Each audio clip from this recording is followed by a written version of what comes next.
Untuk orang tua tuh awalnya menyayangkan.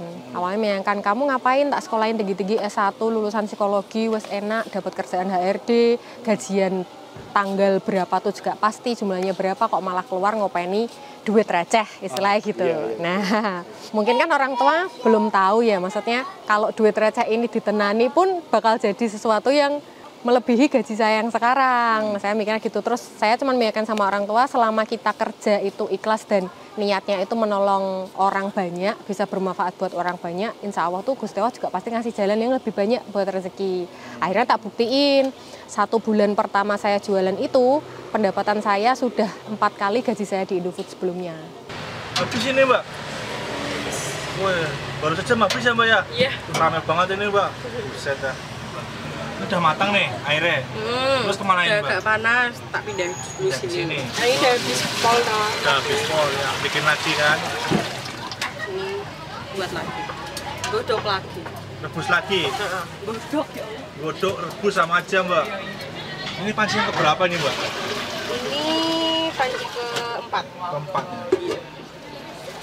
Ini coklatnya ya Mbak ya? Iya. Coklatnya kilauan Mbak? Iya, ada di pak-pak sendiri. Oh. Terus susu ini. Iya.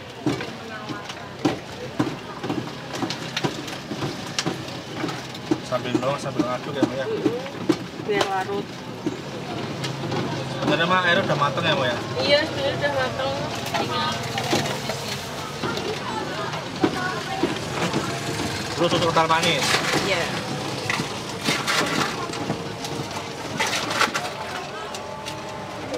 Setelah ini direbus lagi apa enggak? Udah ya? Tinggal nyaciin aja sih. Yang menarik dari es coklat karena rata-rata di Semarang itu khususnya es coklat itu identik dengan manis. Padahal saya punya sahabat, dia itu penggemar es coklat banget dan dia itu pernah cerita sama saya bahwa es coklat yang asli itu aftertaste-nya pahit. Es coklat yang asli itu rasanya pahit, nggak ada manisnya. Coba di Semarang ada es kayak gitu.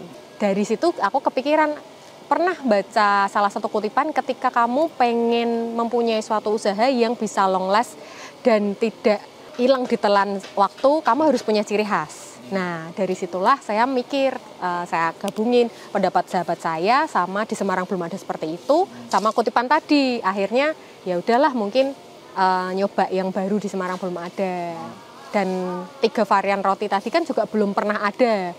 Es coklat pakai roti yang jenisnya 3 kayak gitu tuh belum pernah ada gitu. Akhirnya ya udah. Ya namanya iseng-iseng berhadiah, kok malah berhadiah gitu sih Kak.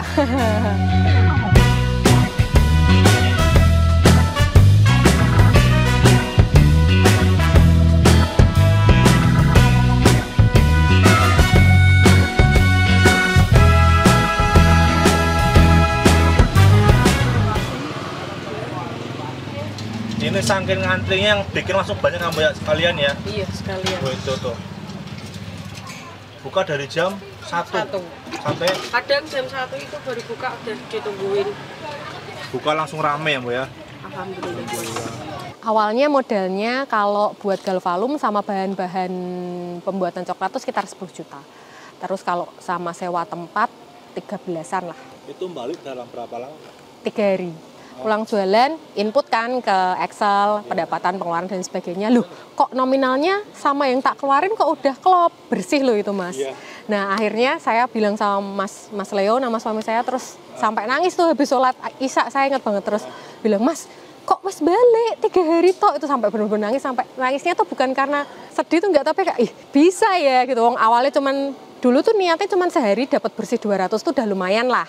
Tapi ketika Tuhan malah melipat gandakan lebih, tuh rasanya kayak sayang banget ya Gusti Allah, aku sama suamiku gitu. Sekarang udah punya cabang belum? Cabang resmi saya punya 1 di Kudus, itu yang jalanin adik dan mami papi saya. Nah, menariknya di situ, mami papi saya awalnya menolak mentah-mentahan, wes kamu HRD aja, sekarang ikut jualan. Iya, iya di cabang yang 16 franchise. 16. Jadi sekarang totalnya ada 18 outlet. Iya, jadi alhamdulillah hari ini es coklat Pajangmu Semarang itu mau ngirim beberapa franchise Kak. Iya, jadi masih ada 10 paddingan franchise yang belum saya kirim. Hari ini mau ngirim 7 ke Pamulang, Brebes, Tegal, Purworejo, Makassar, Bandung, sama Majalengka. Yang ini Majalengka yang tadi 7 juta. Terus yang ini Bandung 9 juta, dapat kapsiler juga lengkap. Terus ini yang paling jauh ke Makassar. Ini ada gelas stainless, dalamnya sini ada bahan baku dan kawan-kawan, ada kapsiler juga. Terus ini Brebes sama Purworejo, ini paket lengkap juga. Terus ini Tegal, paket lengkap juga. Pamulang ini juga paket lengkap, Kak. Ini stok rotinya kami, ada yang red velvet, terus ada yang original, terus sama yang paling best seller itu yang ini, Kak. Nah, ini si best seller tuh yang pandan. Nah, ini kalau disimpan di freezer kayak gini, dia tahan 1 bulan.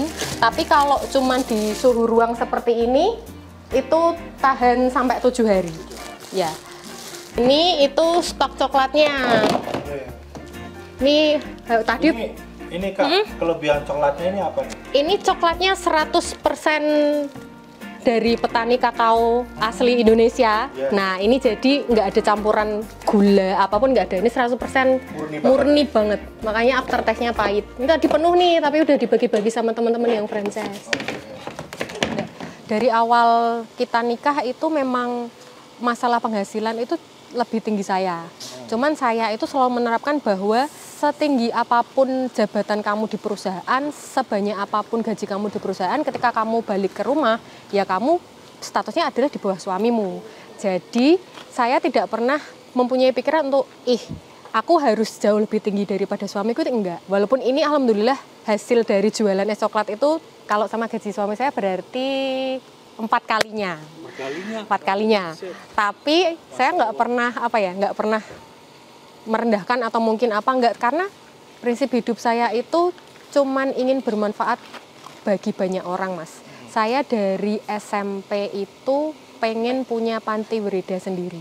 Saya pengennya punya panti wirida yang non-profit. Jadi misalkan ada orang-orang tua di pinggir jalan yang nggak punya saudara, nggak punya keluarga, saya pengennya ngopeni istilah orang Jawa kayak gitu. Jadi prinsip hidup saya adalah kerjakan apa yang membuat kamu senang dan bisa bermanfaat buat banyak orang. Awalnya itu saya nggak pernah rutin yang namanya sedekah Jumat. Mas Leo yang selalu rutin sedekah Jumat. Terus sampai bilang, Dek, kita udah rezekinya udah ditambah sama Gusti Allah, sedekahnya juga ditambah ya. Lah kan udah tiap bulan sekali, nggak cukup. Kamu harus sedekah setiap hari Jumat. Coba sedekah tiap hari Jumat. Nominalnya itu nggak perlu besar, yang penting adalah kamu ikhlas dari dalam hati. Mas sedekah di sini, kamu juga sedekah di sana. Akhirnya tiap Jumat saya rutin sedekah, dan sebulan sekali itu alhamdulillah saya juga jadi rutin sedekah di tempat yang sama. Dan menurut saya ketika kamu bersedekah dengan ikhlas itu bukannya rezekimu berkurang, enggak, tapi malah ditambah sama Tuhan Yang Maha Esa. Kalau menurut saya pribadi loh ya. Saya mempunyai keyakinan di balik sedekah itu memang ada keajaiban dari Gusti Allah.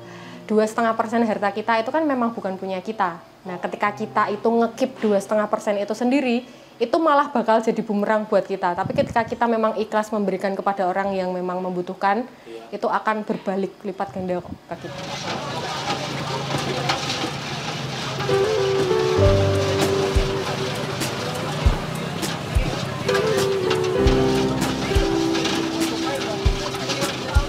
Kalau saran saya, selalu terapkan apa yang dulu saya terapkan di awal. Prinsip saya itu cuma 3M, melihat, mengamati, dan memodifikasi.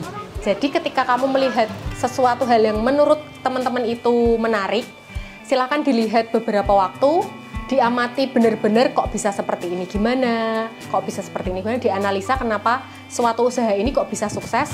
Setelah itu silakan teman-teman modifikasi. Contohnya misal nih, saya jualan es coklat. Mungkin resepnya apa, atau cara dia buatnya seperti apa. Nah, nanti teman-teman boleh modifikasi nih produk saya. Entah teman-teman akan mengubah es coklat, misalnya coklat rasa green tea, es coklat rasa manis tapi pahit, atau gimana. Nah, itu contoh-contoh simpelnya seperti itu. Ini jadi benar-benar coklatnya asli banget ya. Ada pahit-pahitnya sedikit gitu. Kalau kepahitan bisa ditambahin gula nih. Jadi bisa diukur sesuai selera ya.